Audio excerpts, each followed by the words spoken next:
Part 1: The Call of the Woods. The old, sun-bleached pickup truck, a rust-flecked beast affectionately named the Wanderer by Liam, groaned and rattled down the increasingly treacherous logging road. Each violent jolt sent shivers not just through the aging chassis, but through the very teeth of its occupants, kicking up a furious ochre-red plume of dust that stained the pristine emerald pines along its path, coating their lower boughs like a spectral shroud. Inside the cramped cab, the cacophony of youthful exuberance competed fiercely with the tinny, distorted strains of classic rock blaring from the ancient, blown-out speakers, a hopeful, defiant anthem against the encroaching, silent wilderness. Liam, behind the wheel, a wide, boyish grin etched across his face, his eyes crinkling at the corners with unbridled excitement, expertly navigated the deep, axle-breaking ruts and protruding roots that threatened to derail their adventure at every turn. "Almost there, folks," he boomed, his voice barely audible over the engine's dying gasp and the rattling of loose metal. "Prepare yourselves for a weekend of forced relaxation, questionable campfire stories, and absolutely no Wi-Fi. Pure, unadulterated nature, just as promised. No Netflix, no emails, just us and the great outdoors."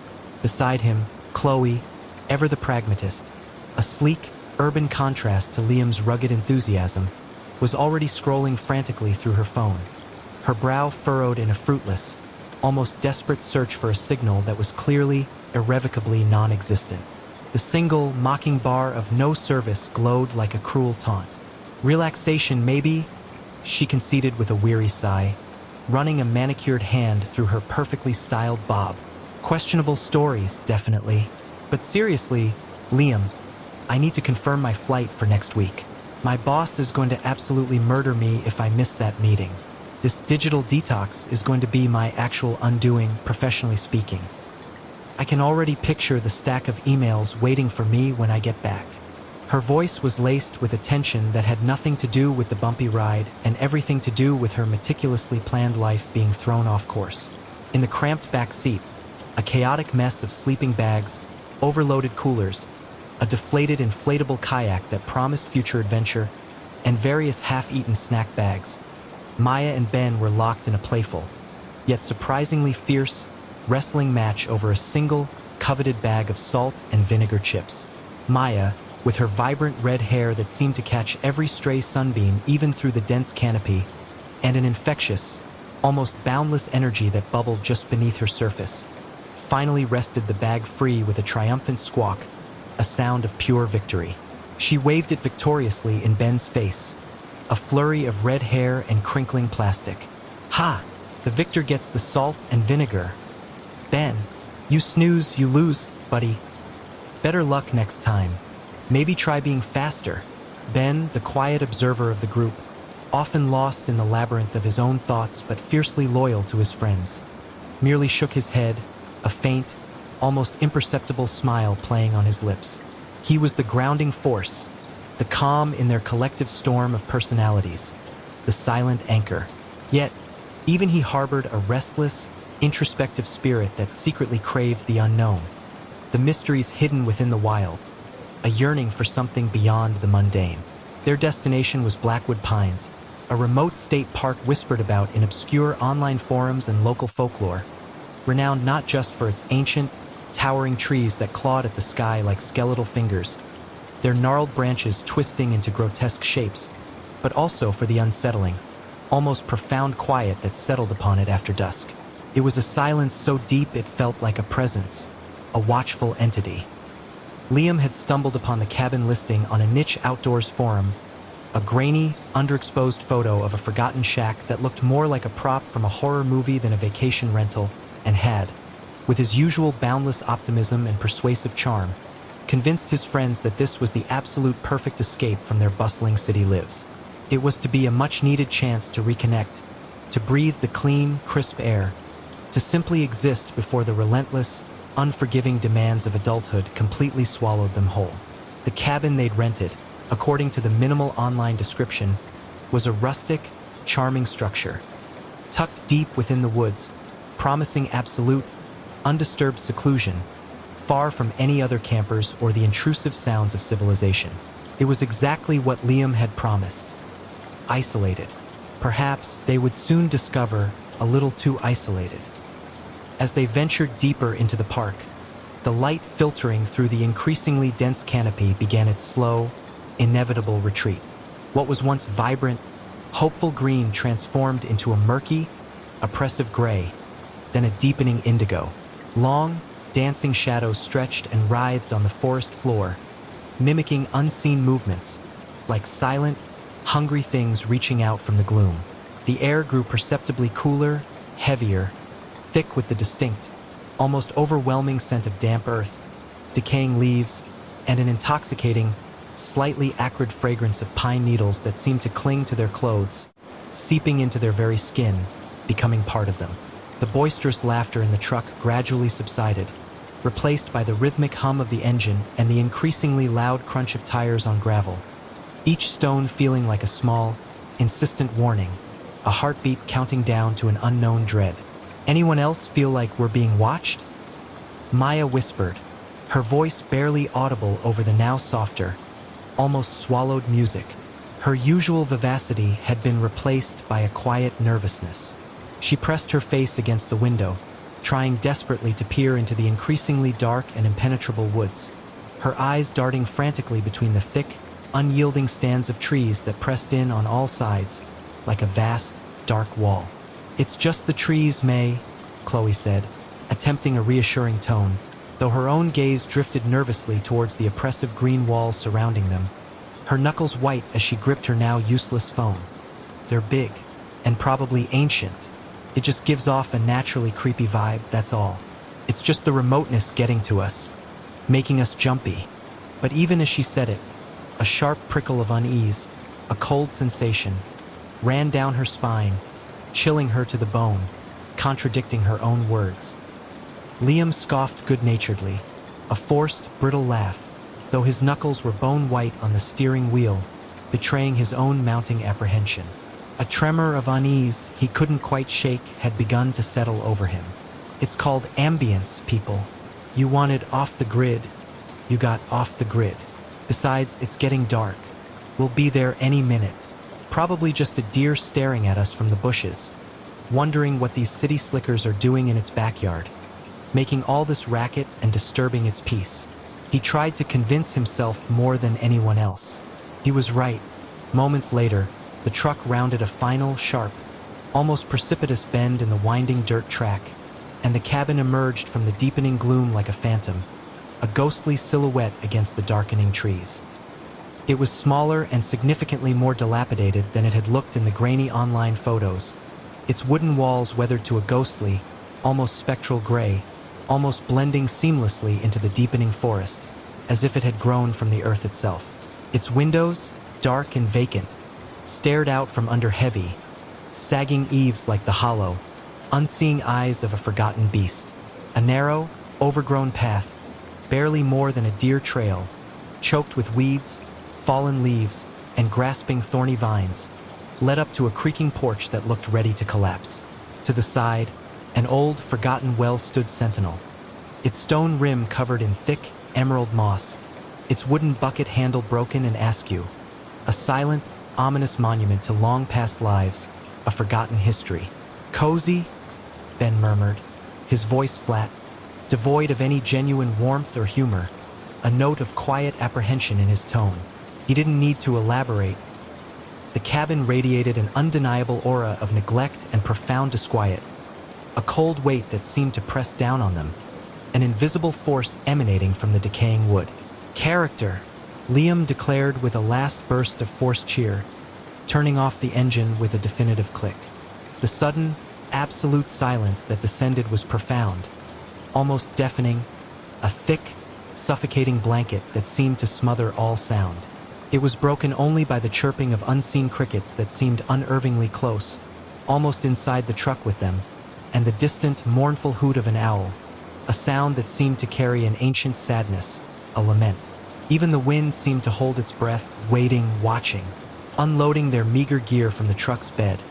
A strange, undeniable sense of unease began to settle over the group, a collective intuition that something was profoundly, terrifyingly wrong. The air, once merely cool, now felt distinctly cold, an unnatural chill that prickled their skin despite their jackets, raising goosebumps along their arms. The woods around them seemed to press in, taller, darker, and infinitely more watchful than before, their shadows lengthening with predatory intent, reaching out like skeletal hands from the depths of the forest. As Liam fumbled with the ancient, rusted padlock on the cabin door, his fingers clumsy with rising nerves, a sudden violent gust of wind rustled through the pines, sounding like a collective, disapproving sigh, a long, drawn-out groan that seemed to carry a warning, a dire prophecy. Inside, the cabin was shrouded in a thick layer of dust that coated everything, every surface, every piece of forgotten, rotting furniture. The faint, musty smell of decay mingled with something else, something sharper, cloying, and far less natural, that they couldn't quite place, perhaps old blood, or the scent of damp earth mingled with something dead, something that had lingered here for too long.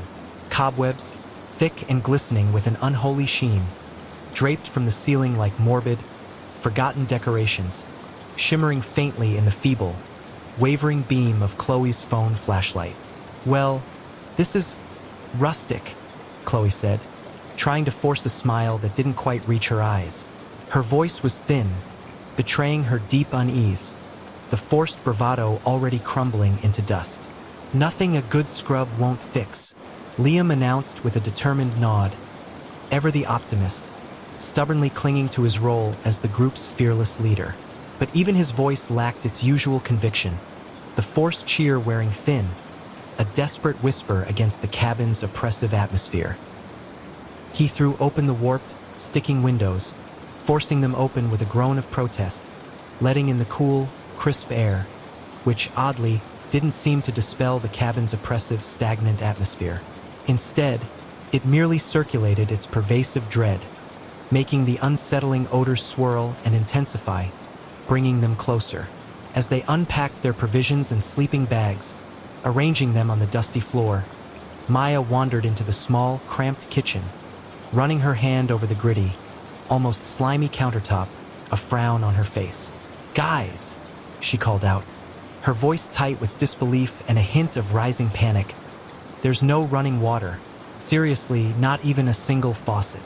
The pipes are probably rusted through or never installed." Liam hurried over, his brow furrowed in confusion, then a dawning, unwelcome realization. "What? That's impossible," the listing said. "Oh right. Rustic charm also includes fetching your own water from the well." He gestured vaguely towards the well outside, a feeble attempt at humor that fell completely flat, only highlighting their precarious predicament and the absurdity of their situation. Chloe sighed, rubbing her temples as if warding off an impending, monstrous headache. "Great, so we're essentially glamping in a haunted shack with no plumbing, no signal, probably no working electricity, and God knows what else. This is just perfect for a relaxing weekend. Remind me why I let you talk me into these things. Liam, I could be in a 5-star hotel right now, sipping a martini, not worrying about tetanus from a well." Ben, meanwhile, ever the quiet observer, had found an old, faded, hand-drawn map tacked to one of the living room walls. It was a crude, almost childlike diagram of Blackwood pines, highlighting trails and points of interest. His finger traced a faded, almost invisible line leading deeper into the forest, a path conspicuously labeled in faded, almost frantic script. "Whispering Path, do not enter. By order of the State Park Ranger. Danger. Proceed at your own risk. Do not disturb the ancient ones." The last part was scrawled in an agitated, almost desperate hand, surrounded by what looked like dried, reddish-brown stains, like ancient blood. "Hey!" he said, drawing the others' attention, his voice low, tinged with a newfound seriousness that silenced their complaints. "What's this? A whispering path that explicitly says, 'Do not enter,' has a danger, warning, and mentions ancient ones? Seems a little more than just overgrown or a ranger being dramatic." Liam peered at the map, dismissing it with a dismissive wave of his hand, though a flicker of undeniable unease crossed his face. quickly masked. Looks like some old forgotten trail, probably overgrown, nothing to worry about. Park rangers love to overdramatize things for our own safety, you know. They probably just don't want anyone getting lost and suing the park. It's probably just a regular old hiking trail. But as he said it, a low, guttural growl, impossibly deep and resonant, echoed from somewhere deep within the woods, closer than it should have been. It wasn't the sound of a bear or a wolf. It was something primordial, something that seemed to vibrate through the very floorboards of the cabin, through the soles of their feet, sending a raw, primal shiver down their spines, straight to their bones. It sounded too large to be a typical animal, too close to be dismissed as mere imagination, too deliberate, too intelligent, too ancient. They exchanged uneasy glances, the playful banter completely gone, replaced by a chilling, watchful silence. The sun had completely set, plunging the woods into inky blackness that seemed to swallow all light, all hope, all sound. The air outside felt colder, denser, pressing against the thin walls of the cabin, seeping through every crack. "Okay," Chloe said, her voice a little shaky, her eyes wide with fear that had finally broken through her composure, her lips trembling slightly. "I think we've had enough fresh air for one night. Let's get a fire going and maybe some dinner. And no more talk about creepy paths or strange noises. Deal? Let's just try to forget about it and pretend we're having a normal camping trip." They all agreed, perhaps a little too readily, desperate for any semblance of warmth, light, or normalcy. As Liam knelt to light the kindling in the stone fireplace, his hands fumbling, a sudden, piercingly cold draft snaked through the room, swirling around his ankles, extinguishing his match just as the flame caught, leaving only a puff of smoke. He tried again, and again, the same thing happened, the wood stubbornly refusing to ignite, as if an unseen force was actively fighting against the warmth, pushing back against their attempts to find comfort, to banish the cold, to assert their presence. Finally, with a frustrated sigh and a renewed sense of creeping unease, he managed to get the fire roaring, the flames struggling to find purchase. The flickering light cast dancing, distorted shadows on the walls, making the cabin feel both safer and infinitely more unsettling. The shadows taking on unsettling, grotesque shapes that seemed to twist and writhe with unseen life. They gathered around, plates of hastily prepared sandwiches in hand, trying to recapture the carefree spirit they'd arrived with. But the effort was palpable, strained, the forced smiles quickly fading. But the silence outside the cabin was no longer merely quiet. It was heavy, expectant, like a predator patiently stalking its prey, waiting for the opportune moment to strike, for a weakness to appear. Every rustle of leaves, every snap of a twig outside, sounded amplified, ominous, like measured footsteps drawing closer, ever closer, just beyond the thin barrier of the walls. They found themselves speaking in hushed tones, their eyes constantly darting towards the windows, towards the dark corners of the room, to the spaces behind them, as if expecting something to appear from the absolute darkness beyond the glass. Just as Chloe was recounting a funny anecdote from work, trying desperately to lighten the mood, a sharp, distinct tap sounded from one of the cabin's windows, the one directly behind Ben. It wasn't a branch. It was too precise, too deliberate, too knowing, too rhythmic. They all froze, mid-sentence, mid-chew, their forks suspended in the air, a collective gasp caught in their throats. "What was that?" Maya whispered, her eyes wide with naked fear, gripping Ben's arm so tightly her knuckles whitened, almost drawing blood. Ben slowly turned his head, his gaze fixed on the window, his breath held. Nothing. The window was a black void, reflecting only the dim, flickering light from the fireplace, revealing nothing but their own fearful, pale faces staring back. "Probably a branch, settling, or maybe an animal," Liam said, his voice strained, laced with a fear he couldn't hide, a desperate attempt to rationalize the inexplicable. He knew it wasn't a branch. The thought of an animal making such a deliberate, almost intelligent sound was almost as terrifying. Then it happened again. A louder, more insistent tap, this time from the front door. Tap, tap, tap. It was a measured, deliberate rhythm, slow and patient, as if something was announcing its presence, waiting for an invitation, demanding entry. Their hearts hammered in their chests, a frantic drumbeat against the suffocating silence. No one moved, no one spoke. They just stared at the heavy wooden door, their breath held captive in their lungs, paralyzed by dread, their bodies frozen in place. The tapping stopped. For a long, agonizing moment, the silence stretched, thick and suffocating, pressing down on them. There was only the crackle of the fire, now burning lower, and the frantic beat of their own pulses echoing in their ears, a terrifying rhythm of impending doom. Then, a low, drawn-out whisper seemed to slither through the cracks in the cabin walls, beneath the door, brushing against their ears like icy fingers.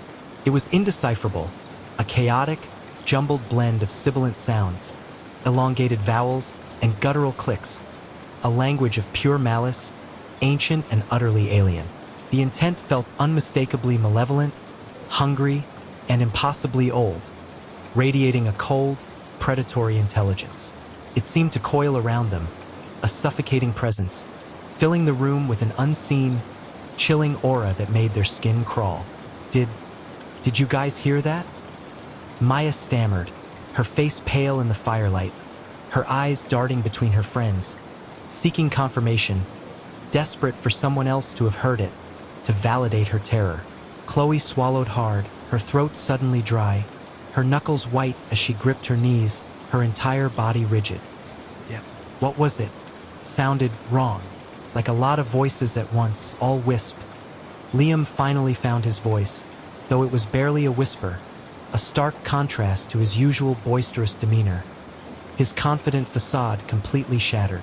I don't know, but I think we should lock everything, double-check all the windows, and maybe we should rethink this whole wilderness retreat idea. Maybe call it a night and head out at first light. This is not normal. This is not just a creaky cabin. They spent the rest of the night huddled together around the dwindling fire, its warmth their only comfort against the encroaching darkness and the unseen presence that seemed to swirl just beyond the cabin walls. Sleep was an elusive, cruel luxury, replaced by a constant state of hypervigilance. Their nerves frayed raw, every shadow a potential threat, every creak of the old wood, every distant moan of the wind through the pines, every snap of a twig sent fresh jolts of fear through them, making them jump, their hearts seizing. They huddled closer, a desperate, shivering knot of humanity against an unseen, inhuman threat, longing for the first hint of dawn, for the safety that sunlight promised. As the first slivers of dawn painted the sky a bruised purple, then a sickly gray, a profound sense of exhaustion settled upon them, heavy and suffocating, tinged with a raw, undeniable fear. The strange occurrences had stopped with the rising sun, the malevolence seemingly receding with the light, melting back into the shadows, but the lingering terror remained, a cold, hard knot in their stomachs. The woods, bathed in the pale, ethereal morning light, no longer seemed inviting or beautiful. They felt ancient, watchful, and filled with dark, unspeakable secrets they were never meant to uncover, secrets that festered beneath the ancient roots. The silence of the morning was no longer peaceful, but ominous, like the unnerving calm before an even greater storm, a lingering promise of dread. Part 2. The whispers grow louder. The morning light, what little managed to penetrate the impossibly thick canopy, did little to dispel the oppressive atmosphere that had settled over Blackwood Pines. Its weak, filtered rays barely illuminated the cabin interior, casting everything in a perpetual, unsettling gloom, a shadow that seemed to cling to every surface. The friends sat around the breakfast table, an old, rickety thing covered in more dust than paint, smelling faintly of stale wood, decay, and something unidentifiable, metallic, picking at stale pastries and sipping lukewarm instant coffee from chipped mugs. The easy camaraderie and light-hearted banter of yesterday had been completely replaced by a tense, heavy silence, thick with unspoken fear, punctuated only by nervous, almost frantic glances at the windows, as if expecting the night's horrors to materialize in broad daylight, bold and unashamed, no longer bound by the veil of darkness. So, Chloe finally said, her voice hushed, barely above a whisper. Her usual self-assuredness utterly shattered, replaced by a fragility that shocked her friends. She pushed a croissant crumb around her plate with a trembling finger, her gaze fixed on the dirty tabletop. Are we going to talk about last night? Or are we just going to pretend it was a collective nightmare brought on by too much campfire smoke and faulty wiring? Because I'm pretty sure I'm not crazy, and I'm pretty sure I heard what I heard. Liam ran a shaky hand through his already disheveled hair, his usual bravado completely gone, replaced by a hollow-eyed weariness that etched new lines on his face. Look, I don't know what that was. Maybe the wind, maybe an animal. It's an old cabin, things creak. These woods are full of weird sounds, right?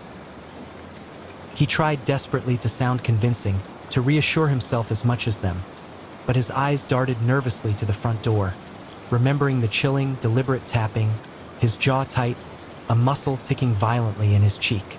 The words felt hollow even to him. The tapping wasn't the wind, Liam, Maya said, her voice small, fragile, a tremor in it that spoke of unshed tears, her eyes still wide with lingering terror. And the whispering, I swear, it sounded like it was right outside the window, saying something, trying to get in, trying to get to us. It was a language, but not one I've ever heard. Something ancient and guttural. She shivered, pulling her thin sweater tighter around herself, as if warding off an invisible chill that permeated the very air. Ben, who had been unusually quiet and withdrawn since the previous night, his gaze distant and troubled, haunted by unseen visions, finally spoke, his voice low and grave, resonating with a quiet, chilling conviction. It wasn't just outside. I felt it like it was in the room with us, right beside me, almost breathing on my neck, a cold, stale breath. He shivered again, a deep, unsettling tremor that seemed to originate from within his very core, a primal fear that rattled his bones. Like someone breathed it right into my ear, felt ancient, like a memory or a presence that had been here for centuries, waiting. A heavy, suffocating silence descended again, denser than the dust motes dancing lazily in the faint light filtering through the grimy windows. They all knew, deep down, in their primal instincts, in the pit of their stomachs, that something truly unsettling, something beyond their comprehension, beyond any natural explanation, had happened. This wasn't just a creaky cabin or an overactive imagination fueled by fear. This was real, terrifyingly, horribly real. All right, Liam conceded, defeated, his shoulders slumping in resignation, the last vestige of his optimistic facade crumbling completely. So what do we do? Pack up and leave? Just cut our losses? We drove 3 hours for this, planned this trip for months, but I don't think I can spend another night here, not after last night. My gut is screaming at me to run. He looked at them, his eyes pleading for a solution, a consensus, any way out. Chloe nodded slowly, her gaze fixed on the murky, foreboding woods outside, a strange, haunted expression on her face, her eyes unfocused. As much as I hate to admit it, part of me wants to just bail. Get in the truck and drive as fast as we can until we hit a highway, until we see another human being, a sign of civilization. She paused, her voice dropping to a whisper. But another part of me, it's like something's keeping me here, something in these woods. A pull. Does anyone else feel that? Like we're being held, like invisible chains are binding us. A collective, hesitant sigh of agreement filled the room. A shared admission of the inexplicable, a terrible understanding. It was a strange, almost magnetic pull, a morbid curiosity mixed with a primal dread that gnawed at their insides, a contradictory force holding them. They were trapped, not by physical barriers like locked doors, but by an unseen force, a lingering malevolence that held them captive, drawing them deeper into its sinister mystery, like flies caught in a monstrous, invisible web. Let's just try to have a normal day, Ben suggested, standing up slowly, his movements stiff, as if burdened by an invisible weight, a premonition. Go for a hike, get some fresh air, get away from this cabin for a bit. Maybe that'll clear our heads, make us see things more rationally. Prove it was just our imaginations playing tricks. A bit of distance might help.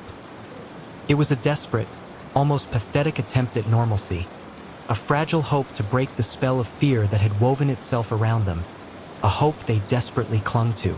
It was a desperate attempt at normalcy, and they all latched onto it, clinging to the idea that a walk in the daylight would banish the shadows of the night, somehow cleanse the horror. As they stepped out, the cool morning air felt sharper. The pines sensed stronger, almost cloying, as if the very trees were exhaling their ancient, suffocating secrets directly into their lungs. The sun, high above, struggled to penetrate the dense, oppressive canopy, leaving the forest floor in perpetual, eerie twilight, a place where shadows never truly retreated, but merely shifted and waited, always at the periphery of vision.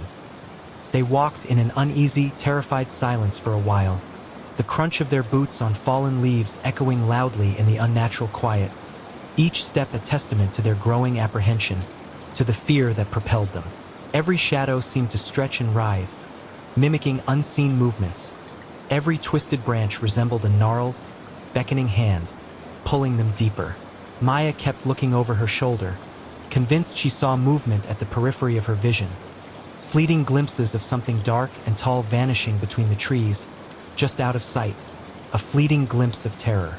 Chloe hugged herself, despite the mild temperature, as if warding off an unseen chill that seeped into her bones, stealing her warmth, making her teeth chatter. Liam kept his hand near his pocket knife, a futile gesture against what they had faced, a tiny piece of cold steel against an ancient, intangible dread. About an hour into their aimless, anxious hike, their trail abruptly opened into a small, circular clearing. In its center stood a single, enormous pine tree, far older and grander than any they had seen, a true monarch of the forest, its apex lost in the highest, unseen reaches of the canopy. Its bark was gnarled and scarred, etched with centuries of life and perhaps something far more sinister, ancient markings barely visible beneath layers of moss and thyme. Its massive branches reached like skeletal arms towards the sky, many devoid of needles near the top, as if blasted by some ancient lightning, or withered by an unseen blight, a silent scream frozen in wood. The ground around it was strangely barren, not a single blade of grass or patch of moss daring to grow in its immense, oppressive shadow, as if life itself recoiled from its malevolent presence. "Whoa," Liam breathed, stopping short, his awe tinged with deep unease, his voice barely a whisper. "Look at that thing. It's massive, feels old, like it's seen things, horrible things, and holds them within its very core."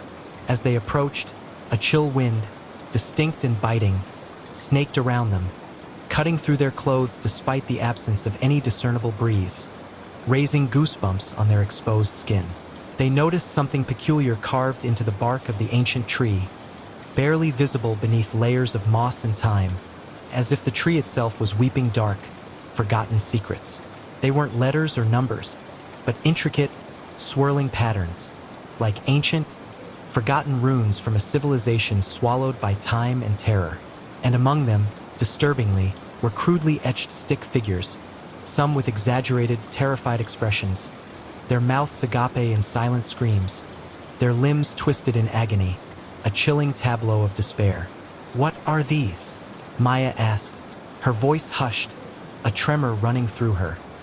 She reached out a hand, but hesitated, her fingers hovering inches from the rough, cold bark, feeling an unseen repulsion, a psychic barrier that pushed her back, a warning she instinctively obeyed.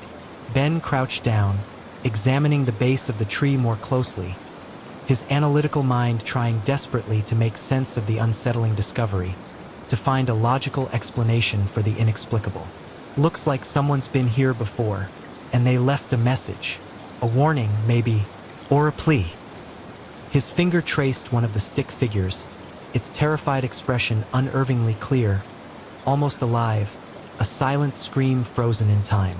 "These look scared, like they were trying to tell us something, to warn us away from this place, to flee."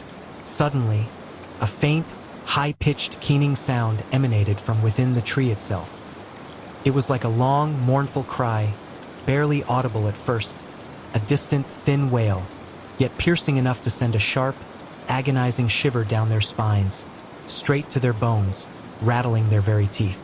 It grew, an almost human wail, filled with an unbearable sorrow, a sound of profound grief and endless suffering that echoed through the very air, resonating with their own growing fear. They recoiled instinctively, stumbling backward over roots and leaves, their eyes wide with alarm, looking around wildly as if expecting to see the source of the sound, a physical manifestation of the agony, a ghost rising from the tree. "Did you hear that?" Chloe gasped, her face pale, her hands flying to her mouth, her eyes darting between her friends, confirming their shared horror. The keening faded, replaced by a low, rhythmic thrumming sound, like a deep, monstrous heartbeat pulsing from beneath the earth, vibrating through the soles of their feet, up their legs, and into their chests, a resonant, sickening beat that mimicked their own frantic pulses. It grew steadily louder, resonating within them, making their teeth ache, their bones hum, a primal thrum of dread. The air around the tree grew noticeably colder, an unnatural chill that bit at their exposed skin, raising goosebumps, and a faint, sickly sweet odor, like decaying flowers or stagnant, metallic water, filled their nostrils, growing stronger with each passing second, becoming almost suffocating, nauseating. Then the whispers started again. Not just one voice, but many, overlapping and intertwining, like a chaotic chorus of unseen beings trapped within the very air, swirling around them, pressing in. They were closer now, clearer, yet still utterly incomprehensible, a babble of tongues, a terrifying symphony of despair, of suffering, of ancient, unfulfilled desires. It was a cacophony of sibilant sounds, guttural moans and desperate sighs, all blending into a terrifying, maddening symphony, a chorus of the damned, trying to claw their way into their minds. "Run," Ben choked out, his face white as a sheet, his voice barely a breath, filled with raw, unadulterated terror, his eyes wide and unseeing. "We need to go. Now, get out of here. Don't look back. Don't hesitate." They didn't need to be told twice. The terror was a tangible thing, a cold, crushing hand gripping their hearts, squeezing the life out of them, paralyzing them for a moment before primal instinct took over. They turned and fled, crashing blindly through the dense undergrowth, not caring about the painful scratches from branches or the stumbling over unseen roots. The whispers seemed to follow them, swirling around them, growing louder and more distinct, morphing and twisting with malevolent glee, like mocking laughter, like a predator closing in on its prey. It was as if the very air was alive with unseen entities, their voices pressing in on them, trying to invade their minds, seeking entry, trying to possess them, to drive them mad. They didn't stop until they burst into the relative, fragile safety of the cabin clearing, gasping for breath, their lungs burning, their hearts threatening to explode from their chests. Their bodies ached, their minds reeled. They slammed the old wooden door shut, locking it with frantic, fumbling hands, their fingers clumsy with adrenaline and fear, and leaned against it, trembling violently, their bodies shaking with residual fear, with the echoes of what they had heard and felt. "What was that?" Maya sobbed, tears streaming down her face, her voice raw with terror, her body convulsing with silent cries. "What was that thing in the tree? What did it want from us?" Chloe was shaking uncontrollably, her body racked with tremors, her eyes wide and unfocused, staring into the middle distance. "I don't know, but I swear I heard my name, in the whispers, called my name, like it knew me, like it was waiting for me specifically." She clutched her head, her mind reeling, trying desperately to make sense of the incomprehensible. Liam, usually the stoic one, the pillar of their group, looked utterly terrified, his face pale and clammy, his eyes distant and haunted. "I heard it too, my name, and it sounded like it was right next to my ear, right inside my head, clawing at my thoughts, trying to pry its way in." He closed his eyes, trying desperately to dispel the haunting echo, the intrusive, malevolent voices, but they seemed to resonate deep within him. Ben was staring out the window at the woods, his face a mask of grim realization, his eyes fixed on the impenetrable tree line, seeing something they couldn't, something beyond their perception. It's not just in the woods anymore. It's in here now. It followed us. It's inside the cabin with us. We're trapped. This cabin won't hold it. The cabin, once a flimsy refuge, now felt like a fragile cage, its thin walls offering no real protection, merely a temporary illusion of safety, a flimsy barrier against an unstoppable force. The oppressive silence that had been outside now seemed to permeate the very walls, broken only by their ragged breathing and the frantic pounding of their hearts, each beat a drum of impending doom, of time running out. The air itself felt thick, heavy with an unseen, malevolent presence, making it difficult to breathe, each inhale feeling like swallowing ice. As the day wore on, the cabin grew colder, an unnatural, bone-deep chill seeping into every corner, despite their desperate attempts to keep the fire going, feeding it log after log, stripping branches from the porch. The flames flickered weakly, casting insufficient warmth against the pervasive, bone-deep chill that seemed to emanate from the very wood of the cabin, from the ground beneath it. The sun, which had briefly offered a glimmer of hope in the morning, seemed to be actively avoiding them, hiding behind thick, bruised clouds, leaving the cabin in a perpetual state of gloom, shrouded in deepening, shifting shadows that seemed to writhe with unseen life, taking on grotesque forms. The shadows lengthened, stretching like grasping fingers across the floor, reaching for them, threatening to consume them entirely. They tried to distract themselves, to find some semblance of normalcy in the face of the inexplicable horror that surrounded them, to cling to any shred of sanity. Liam attempted to start a board game, but their minds were elsewhere, their gazes constantly drifting to the windows, to the dark corners of the room, to the spaces behind them, their movements jerky and nervous. Chloe tried to read, but the words blurred on the page, the ink seeming to writhe and crawl, forming unsettling patterns, nonsensical warnings. Maya sat curled in a ball on the couch, her arms wrapped around herself, staring blankly at the wall, lost in her own private terror, whimpering softly, clutching a worn blanket. Ben paced restlessly, a restless energy about him, his eyes scanning every corner of the room, every shadow, every creak, as if expecting something to materialize from the very air, or from beneath the floorboards at any moment. The whispers began again, subtly at first, like a faint hum just beyond the range of hearing, a subliminal torment that gnawed at the edges of their sanity, slowly eroding their minds. Then they grew, creeping in through the cracks in the walls, under the door, seeping into the very fabric of the cabin, through the old wood, filling every crevice, every dark space, leaving nowhere to hide. They were clearer now, individual voices discernible, though still garbled, like voices speaking through thick water, echoing from a great, unimaginable distance, yet somehow right next to them, inside their heads. But then, one voice broke through the cacophony, chilling them to the bone, a sound that pierced their very souls, a child's voice. It was high and reedy, filled with an ancient, unbearable sorrow that seemed to resonate with the very foundation of the earth, with the deep, dark roots of the pines, with the history of this cursed place. It seemed to say something, a single word, repeated over and over, mournfully, plaintively, like a lost echo calling out for help. Lost, lost, lost, Maya gasped, her eyes flying open, tears welling up, a look of profound recognition on her face, as if the word unlocked a deep, primal fear. Did you hear that? A child's voice, so sad, so lonely, like it's been lost for a very long time. Chloe whimpered, covering her ears with her hands, trying desperately to shut out the sound, rocking herself back and forth on the floor. Make it stop! Make it stop! Please, make it stop! I can't take it anymore.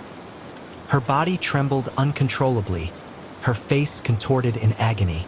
Liam grabbed a heavy poker from beside the fireplace, its cold metal a small, futile comfort against the overwhelming dread. His knuckles white against the grip, his hand shaking violently, but he held it firm. What do you want from us?" He roared into the oppressive silence, his voice cracking with fear and frustration. A desperate challenge to the unseen, a last defiant stand against the encroaching horror. "Leave us alone. Just leave us be. Go back to wherever you came from." The child's voice ceased abruptly, replaced by a sudden, chilling giggle. It was a sound that curdled their blood, devoid of any childlike innocence, instead brimming with pure, malicious glee. A sound of unspeakable cruelty and triumph, a sound that promised torment. Then, things began to move, as if the cabin itself was coming alive with malicious intent, the very wood groaning in protest. The old, dusty teacups on the kitchen shelf rattled violently, dancing on their saucers, then flew across the room, shattering against the far wall. A forgotten, framed photograph of a smiling, long-dead family on the mantelpiece slid off and crashed to the floor, its glass shattering with a deafening crack that seemed to echo endlessly, a symbolic breaking of peace. The heavy front door, which they had carefully locked and double-checked, slowly, agonizingly, creaked open, revealing the inky, absolute blackness outside. A void deeper than any night, a gaping maw. A gust of icy wind swept through the cabin, carrying with it the undeniable scent of damp earth and decay, stronger and more potent than before, almost suffocating, filling their lungs with dread, making them gag. And with it, a new, horrifying sound. The sound of something dragging itself across the wooden porch outside, heavy and slow, like a massive, injured body being pulled, inch by agonizing inch, towards the open doorway, scraping against the wood. Thump, drag, thump, drag. Each sound seemed to vibrate through their very bones, through the core of their being, a slow, methodical approach.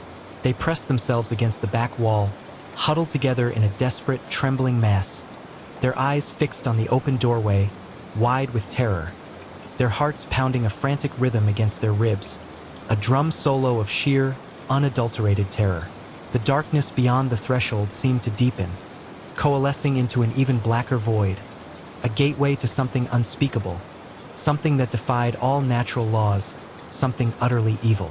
Suddenly, a shadow stretched across the doorway, impossibly long and distorted, reaching like an elongated, predatory limb.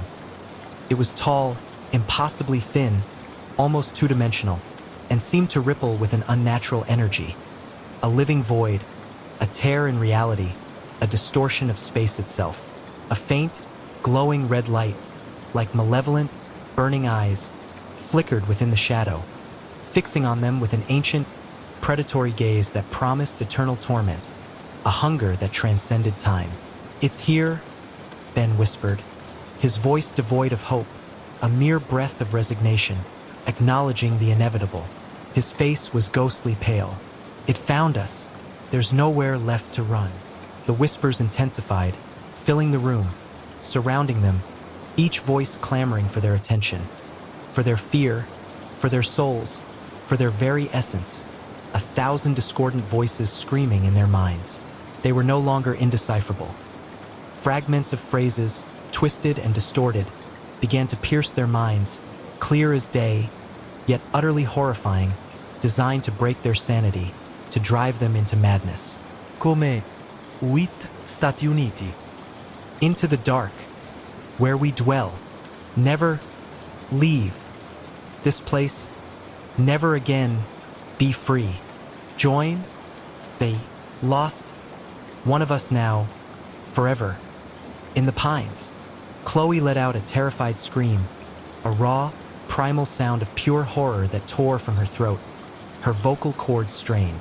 She scrambled backwards, tripping over a rug, and fell hard, hitting her head hard on the wooden floor with a sickening thud.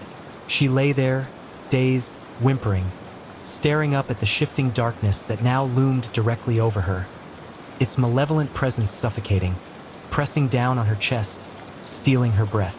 Her hands clawed at her temples, trying desperately to shut out the maddening torment of the whispers that assaulted her mind, trying to silence the voices.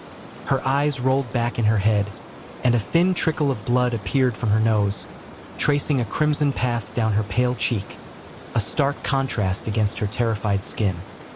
Liam, trapped and cornered, turned to face the entity, his heavy poker clutched tightly, his knuckles bone-white against the cold metal, his entire body trembling violently, a futile defiance against an impossible, all-consuming foe. "What do you want from us?" he roared into the oppressive silence, his voice cracking with fear and frustration. A desperate challenge to the unseen, a last defiant stand, a final act of courage. "Leave us alone. Just leave us be. Go back to wherever you came from, you monster."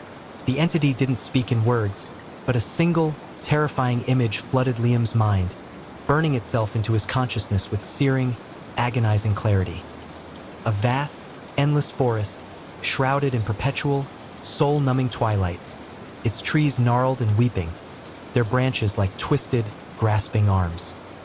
Within this nightmarish landscape, countless shadowy figures writhed, their faces contorted in silent screams, their bodies dissolving into the very shadows, becoming one with the darkness, absorbed into the landscape. He saw himself among them, his own face joining the chorus of silent agony, his essence being consumed, his identity stripped away, becoming just another lost soul. It was a vision of eternal damnation, of being absorbed into the collective, unending suffering of the lost, forever a part of the whispering pines, a part of its silent, ancient, ceaseless scream. "No!" Liam screamed, a sound of absolute despair, of a soul shattering into a million pieces. He lunged forward, not in an attempt to fight, but in a desperate, suicidal charge to pass through the entity, to break free, to escape the horrifying vision that had just been seared into his mind, to find any other end than absorption, even if it meant death. But the entity merely rippled, its form elongating, stretching like dark taffy, effortlessly enveloping Liam. There was no struggle, no sound, not even a gasp. He simply vanished, absorbed into the swirling, hungry darkness, leaving behind only the sharp, metallic scent of fear, the lingering trace of ozone, and a faint, residual chill that seemed to linger in the air. A ghost of his presence, a void where he once stood. Maya let out a guttural cry, a sound of profound grief and terror, a primal wail for her lost friend, for the horror she had just witnessed. Her eyes were fixed on the spot where Liam had been moments before, now swallowed by the void, utterly gone. Ben pulled her close, trying to shield her with his own body, but he knew it was useless. They were next. The entity's eyes, those two burning red points of malevolence, were fixed solely on them now, an unwavering, terrifying gaze that promised no escape. The entity, now noticeably larger, its shadowy form more substantial, its red eyes burning brighter with victorious malevolence, pulsed with a sickening energy. It turned its full, terrible attention to Ben and Maya, its form expanding, filling the small cabin. The whispers grew more focused, directed solely at them now, invading their very thoughts, promising an end to their fear, but at an unbearable cost, a price of eternal servitude, of losing themselves forever. Join us, little ones, become one with the trees, find peace in the gloom, the endless slumber. Never be alone again, never feel pain, only the ancient echo of our sorrow. One of us, the forest will welcome you. It waits, it hungers. Ben felt a crushing weight descend upon him, an invisible, suffocating force pressing him down to the floor, stealing his breath, his strength. He struggled, muscles screaming in protest, but his limbs refused to obey, paralyzed by the overwhelming psychic assault, by the sheer, unadulterated terror that permeated every fiber of his being. Maya, clinging to him like a terrified child, began to weep uncontrollably, her body shaking violently, her mind unraveling at the edges, on the verge of breaking. He looked at her, then back at the looming entity, its red eyes blazing with triumph, its form swelling, ready to consume them both. A desperate thought, a sliver of an idea, sparked in his terror-stricken mind, a final, fragile hope against insurmountable odds, a gamble born of pure desperation. The well, the old well outside, He remembered the local legends Liam had scoffed at, stories of ancient springs, of purifying waters that ran deep beneath the earth, untainted by the darkness that sometimes clung to the surface. A place of sanctuary, a place of ancient, forgotten power. It was a foolish, desperate hope, a suicidal gamble, but it was all they had left.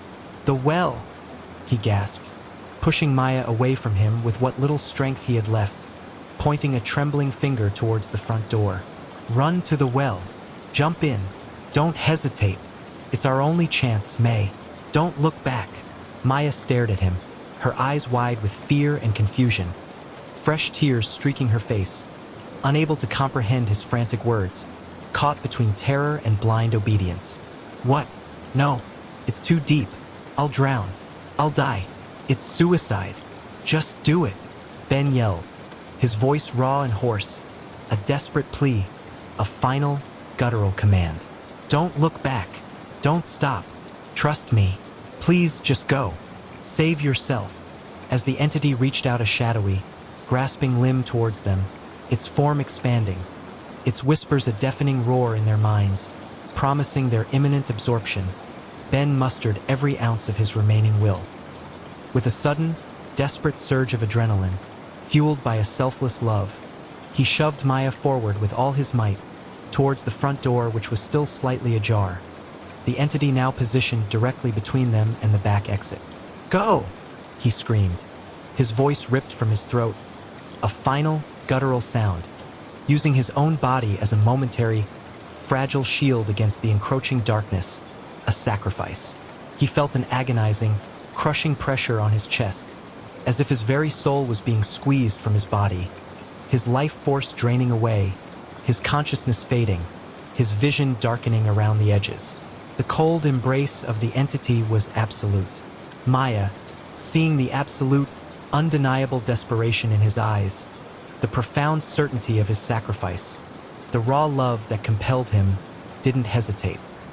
With a broken sob, a final, choked sound of despair, she scrambled past the entity, which seemed momentarily distracted by Ben's desperate defiance, his unexpected resistance, and burst out of the cabin, disappearing into the pre-dawn gloom, her feet pounding the earth, driven by a primal, desperate need to survive, to honor his sacrifice. The entity shrieked, a sound that ripped through Ben's mind like 1,000 razor claws, tearing at his very being, at the fabric of his soul, and turned its full, terrible attention on him, its red eyes blazing with an incandescent rage at its thwarted prey. He felt his energy draining, his consciousness flickering like a dying candle flame in a hurricane, the edges of his vision blurring, consumed by darkness. The whispers reached a deafening crescendo, 1,000 angry, vengeful voices screaming his name, ripping at his sanity, tearing him apart from the inside out, consuming him entirely, leaving nothing but an echoing void.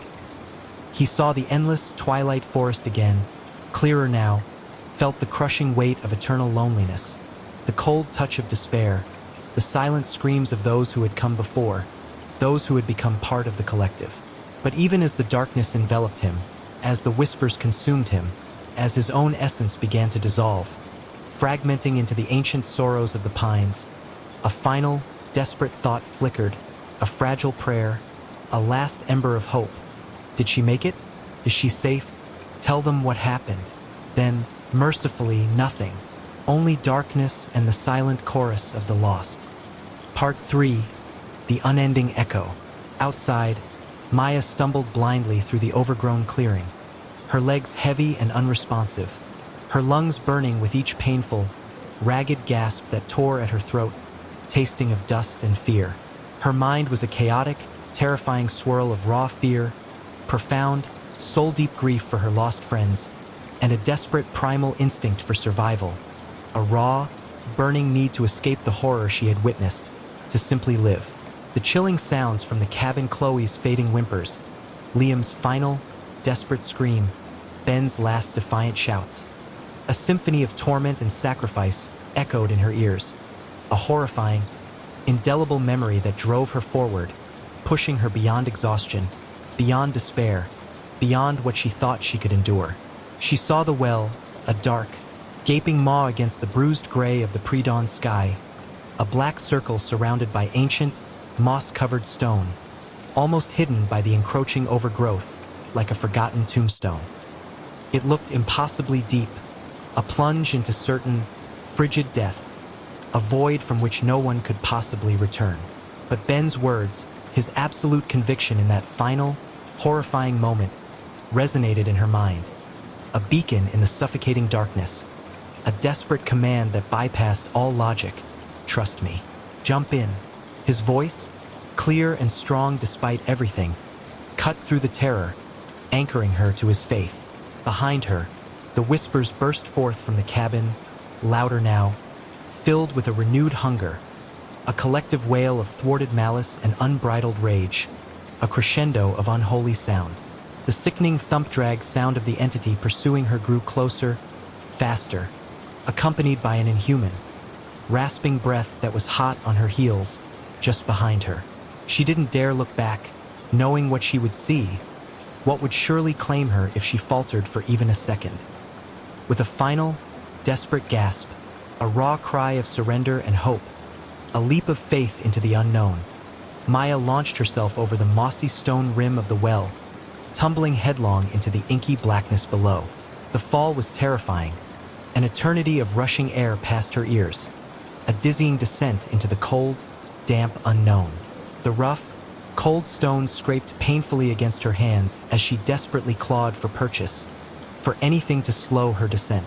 She braced for impact, for the shattering pain of hitting the solid bottom, for the inevitable, brutal end. Instead, she plunged into icy cold water. The shock was immediate and absolute, stealing her breath, forcing a guttural gasp that bubbled to the surface. But it was also, strangely, paradoxically, a jolt of pure, instinctual life amidst the terror. It cleared her mind, sharpening her senses. She thrashed, struggling violently to surface, her clothes heavy, dragging her down into the seemingly bottomless depths, pulling at her like unseen hands. Her muscles burned, her lungs screamed for air, on the verge of bursting. When her head finally broke the surface, gasping for air in the oppressive darkness of the underground chamber, she found herself in a surprisingly wide, subterranean space, a hidden grotto, vast and echoing. It was lit by a faint, phosphorescent glow emanating from the water itself, bathing the space in an otherworldly, ethereal light, revealing ancient, unseen secrets etched into the damp stone walls. The walls were smooth, ancient stone, worn by centuries of unseen currents, damp and cool to the touch, leading up to the small, distant circle of sky far above, a tiny aperture to the world she had left behind, a glimpse of fragile freedom. And around her, in the glowing water, floated faint, ethereal wisps of light, hundreds, thousands of them, drifting silently, aimlessly, like forgotten embers stirred by an unseen breeze, each one a tiny, flickering flame, a fragile soul. They were pale, shimmering, like tiny, lost souls, trapped between worlds, caught in an unending limbo, their plight mirroring her friends. As she looked at them, a profound sense of sorrow washed over her, a deep, pervasive sadness that was not entirely her own, but an echo of the whispers from the cabin. Yet, here, it was purer, devoid of malice or hunger, only infinite melancholy, a shared grief. These were the truly lost, not malevolent entities, but trapped, their essence clinging to this place, unable to move on, unable to find peace, forever bound to the water, a silent, weeping chorus. They drifted past her, some brushing against her skin, feeling like cold, shimmering tears, ancient sorrows flowing through the water, seeping into her own being, a communion with the departed.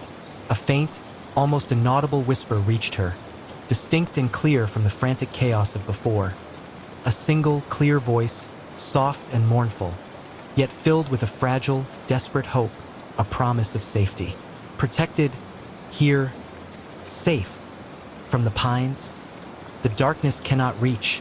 Maya clung to the well's mossy sides, shivering violently, exhausted to her core, her body trembling uncontrollably, but undeniably, miraculously, alive. The terrifying presence from the cabin, the entity that had consumed her friends, seemed utterly unable to penetrate this sacred, hidden place. The faint, phosphorescent glow of the water felt like a shield. The ancient stone a sanctuary, a place where the malicious whispers couldn't reach, a haven in the heart of the darkness, a sanctuary from the creeping madness. She waited. Hours passed in the frigid, echoing darkness of the well. Time became a fluid, meaningless concept, marked only by the shifting light from the distant circle above. The sky transitioned from bruised gray to pale blue, then finally to the bright, uncompromising light of a new day, signaling the sun's full, triumphant ascent. Slowly, imperceptibly, the whispers from the cabin had faded entirely, replaced by the normal, comforting sounds of the forest, chirping birds, the gentle rustling of leaves in the breeze, the distant hum of insects, the mundane sounds of life. The malevolence seemed to have retreated with the night, banished by the sun's purity, or perhaps unable to cross the well's hallowed threshold. When she finally gathered the last reserves of her strength to pull herself out, bruised, scraped, and soaked to the bone, her muscles screaming in protest, her hands raw and bleeding, the cabin stood silent and still in the bright morning sun. It looked harmless, almost inviting, abandoned, a mere shell, its windows' vacant eyes reflecting the innocent sky, an empty facade.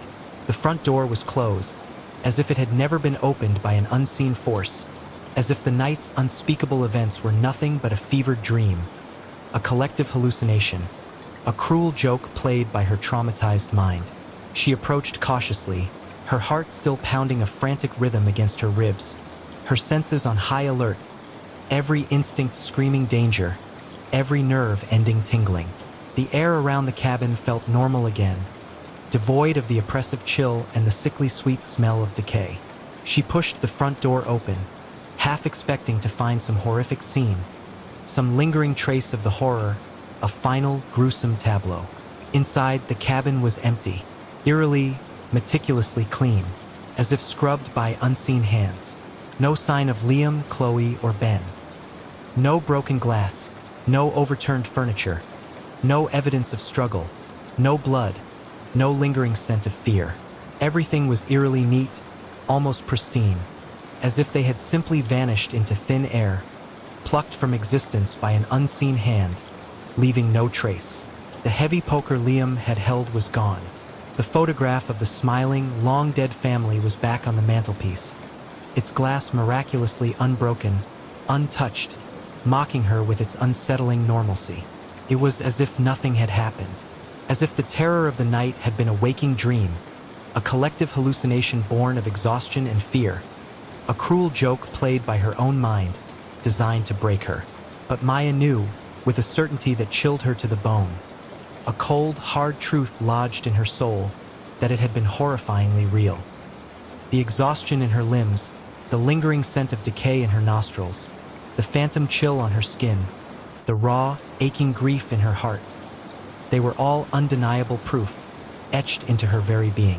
She walked out of the cabin, not bothering to lock the door, knowing it would offer no true protection, no barrier against what lurked in these woods, waiting for the night. The truck, still parked in the clearing, seemed like a beacon of sanity, a lifeline to the world beyond these cursed pines. She climbed in, started the engine, and drove away, not looking back, not daring to glance at the dark, silent trees that now held her friends captive, part of their unending sorrow, their lost voices echoing forever. She never told anyone the full story, not really. How could she? Who would believe her? They would call her mad, tell her it was trauma, a bad dream, a psychological break, a figment of her imagination. She returned to her life, picking up the pieces, trying to rebuild, but the experience had carved something permanent into her soul, a deep, jagged wound that would never truly heal.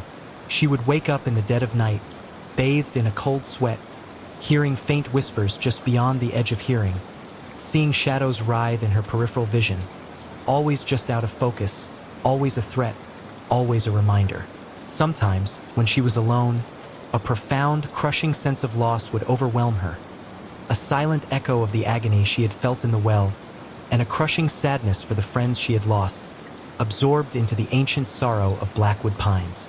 She knew they were among the whispers now, no longer Liam, Chloe, or Ben, but part of the collective despair of the lost. Their voices added to the ceaseless chorus of agony, a part of the forest's eternal scream. And sometimes, when the wind rustled through the trees at night, carrying the scent of damp earth and pine, she could almost hear it, a faint, mournful child's voice, whispering one word over and over, carrying on the breeze, an unending echo from the depths of the forest, a lullaby of the damned, a promise of a fate she had barely escaped, a fate that might still claim her. Lost, lost, lost.